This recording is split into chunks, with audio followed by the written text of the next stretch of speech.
In today's video, I'm going to teach you how to add your author bio to Squarespace blog posts. We'll start inside your Squarespace account settings because this is where your author profile information is stored.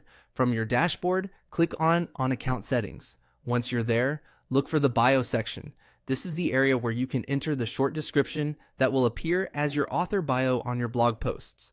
Go ahead and type your bio into that field.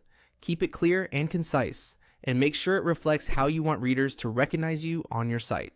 This is a good place to share a short introduction, your expertise, or the focus of your blog content.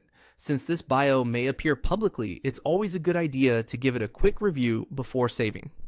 After entering your bio, click Save. This is an important step because if you leave the page without saving, your changes won't be applied. Once the bio is saved successfully, you can close the settings window. Next, return to your site by clicking Go to Website. This will take you back to the main website management area. From there, click on Website and then select Pages.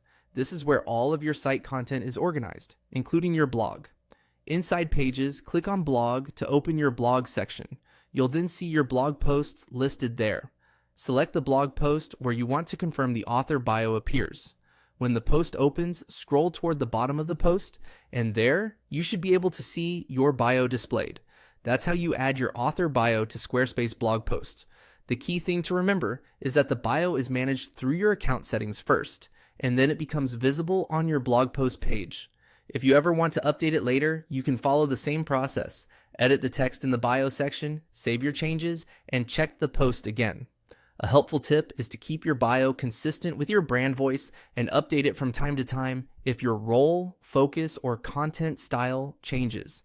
That way, visitors always get the most current introduction when they read your posts.